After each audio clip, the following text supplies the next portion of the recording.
Good day, everyone. My name is Mrs. Mwabaya from the DAO Academy. Today I'm going to deliver a lesson, Chemistry IGCSE, under the subtopic Sulfur, as you can see.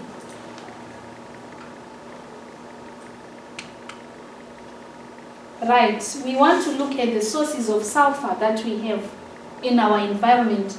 The main bigger source of sulfur is volcanoes, those that erupt in different regions of the world. Right, and then we have also oil refineries. As you can see, this is an oil refinery company which works with oils, and also it gives rise to sulfur.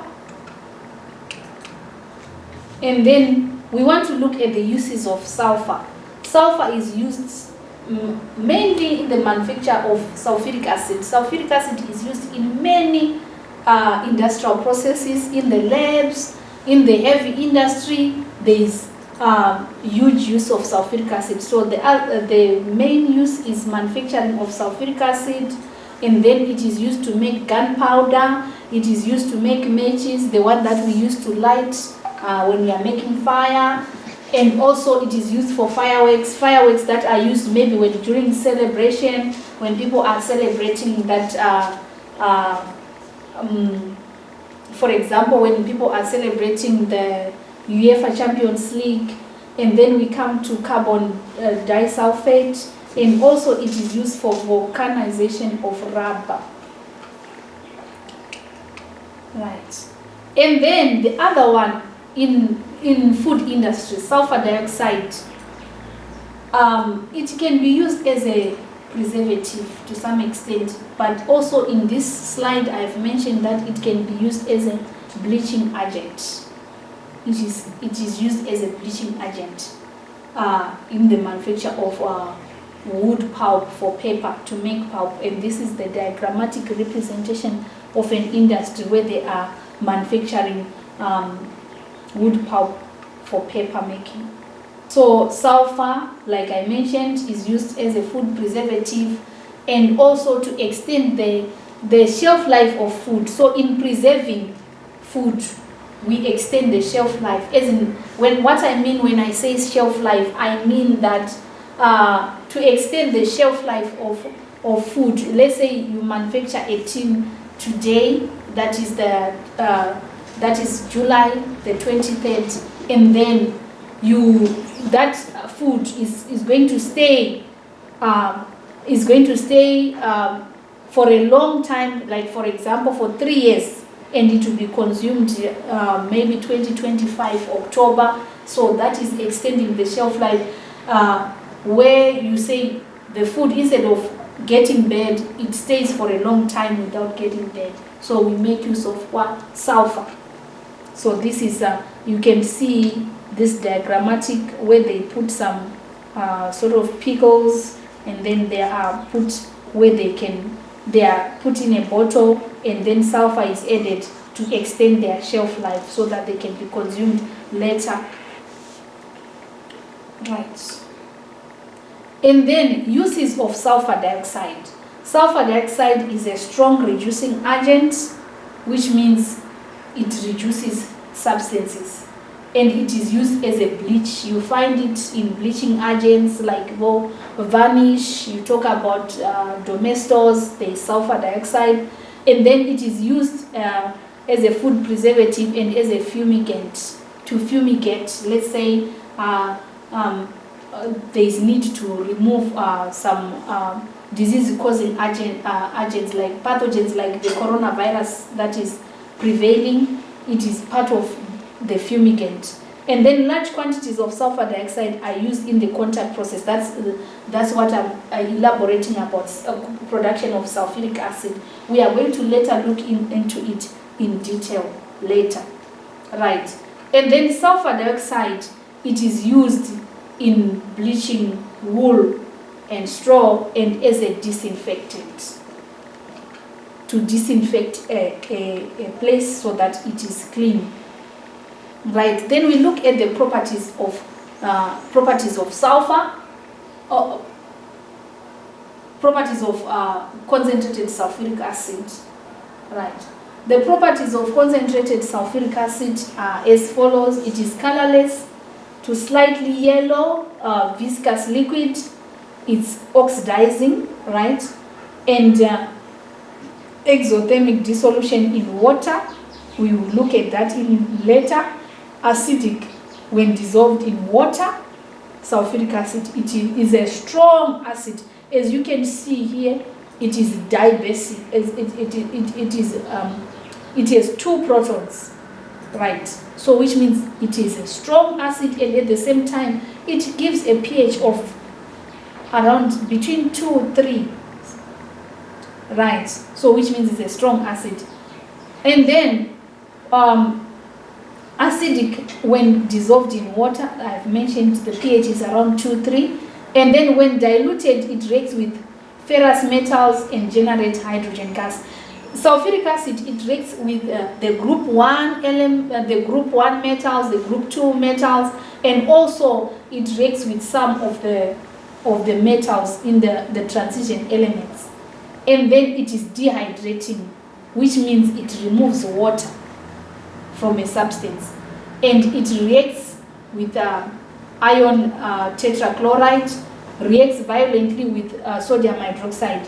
Sulfuric acid, when it reacts with sodium hydroxide, this is a strong acid reacting with a strong alkali. It gives rise to what we call a neutralization reaction, where we form salt and water. When sulfuric acid reacts with sodium hydroxide, we form sodium sulfate, being the salt, and water in the process, and that is called a neutralization reaction.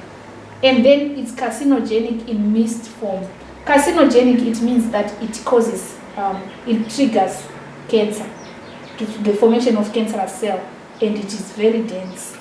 So that is the structure of sulfuric acid here, H2SO4. Right, and this is just representing, these are representing the bonds. Right. Dehydrating nature. Concentrated acid is used as a dehydrating agent. Sulfuric acid dehydrates. Like for example, when you look at this carbon compound, when it reacts with sulfuric acid, we remain with carbon, which means we have driven away the water. Right, that is the use of sulfuric acid. Right, and then we look at the properties of the sulfuric acid. Sulfuric acid, it reacts with some metals, right? This is the equation that shows that it reacts with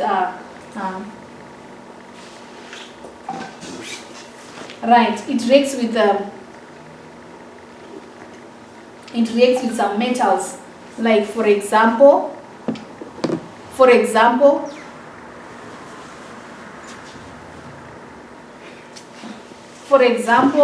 we say dilute sulfuric acid, it can react with magnesium and sulfuric acid to form magnesium sulfate and hydrogen. Or it can react with zinc to form zinc sulfate and hydrogen. So when sulfuric acid reacts with a metal, when sulfuric acid reacts with a metal, it forms a respective salt, and hydrogen gas is given out. This is the effervescence that we see.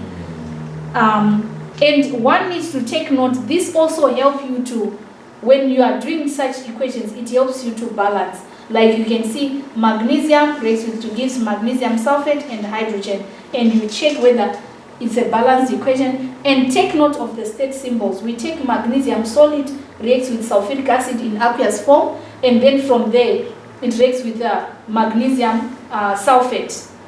It gives magnesium sulfate, which is a salt in solid state, and hydrogen gas is given. Same applies with this one.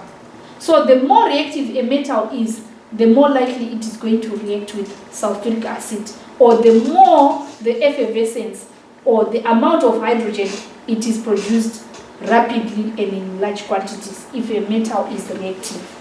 Like in this case, you look, magnesium in the reactivity series is higher than zinc. So magnesium reacts rapidly with sulfuric acid, producing large quantities of hydrogen gas as compared to zinc.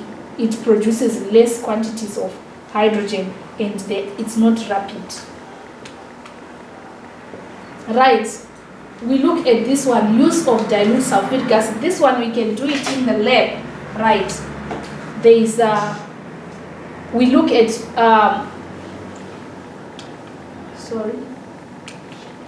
we look at this one where we are just reacting copper oxide with sulfuric acid, and we form our filtrate, and this is the conical flask, and then what remains here, we are reacting copper 2 oxide with sulfuric acid, and we put excess of it. So what remains as the residue, we put excess of the copper 2 oxide. What remains as the residue is the unreacted copper 2 sulfate, and then here we form the filtrate, which is the product of the reaction which is taking place. Right.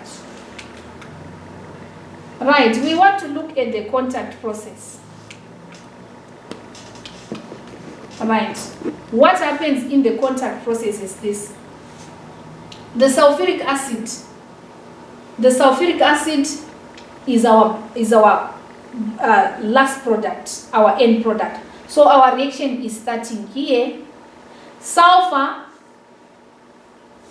it reacts with oxygen to give sulfur dioxide. Sulfur reacts with oxygen to give sulfur dioxide. And then the sulfur dioxide, it is further oxidized to give sulfur trioxide. Sulfur reacts with oxygen to give sulfur dioxide. Then the sulfur dioxide is purified. We purify it. Then after purifying it is to just make sure that there are no impurities, so that at the end product we produce a very pure substance. So what happens is that after purifying and removing any impurities in the sulfur dioxide produced from this reaction, the sulfur dioxide is then reacted further with oxygen to form sulfur trioxide, and vanadium oxide is used as a catalyst. Sulfur dioxide, I repeat again, sulfur dioxide is the purified sulfur dioxide is reacted further with oxygen to form sulfur trioxide. And this sulfur trioxide, it is as a result, it's a reversible reaction. When sulfur dioxide reacts with oxygen, we form sulfur trioxide. This reaction is reversible, which means the sulfur dioxide, it can go back to sulfur dioxide. So we should make sure that the conditions are favorable for the formation of the product that we want, which is sulfur trioxide. And then we use vanadium oxide as a catalyst. A catalyst is a substance that speeds up a chemical reaction, or a substance that speeds up a reaction without itself being changed. So if we look at it here, we are saying that this sulfur dioxide reacts with oxygen to form sulfur trioxide, and vanadium is used as a catalyst to speed up the reaction so that we have more yield in a short space of time. It helps to lower the cost at which we are producing the sulfur trioxide, and at the same time it helps to reduce the amount of energy or the amount of resources that we need in order to produce sulfur trioxide at a certain period of time, or at a given period of time. So it facilitates the reaction to speed up. In other words, it lowers the activation energy for the reaction to take place. This catalyst, vanadium 5 oxide, we must take note of it, the name of the catalyst. Then, after the formation of sulfur trioxide, the sulfur trioxide now, it is mixed, right, with this aqueous sulfuric acid to form oleum. Oleum, and please take note, don't confuse the formula. The formula for sulfuric acid is H2SO4. The formula for oleum is H2S2O7. So what happens after the sulfur trioxide has been formed? We react it with sulfuric acid. And then the sulfuric acid, it is going to, when it is reacted with this, it is going to give us the oleum. Then the oleum, water is added to the oleum to form the sulfuric acid. Mix the oleum with water, and this yields the sulfuric acid. And the sulfuric acid is our end product. So take note of this contact process, the stages that we need, the catalyst that we need. Sometimes some other books they say vanadium pentoxide. Sometimes they say vanadium 5-oxide. So these are the stages, and take note of the conditions that we need for the process of sulfuric acid. The amount of pressure, and then the temperature, and all. And take note, these stages are reversible reactions, and all. Right, so that is the process of the formation of the important acid that we need in our day-to-day life, that is sulfuric acid. Thank you very much for this lesson. Stay blessed, stay safe, sanitize.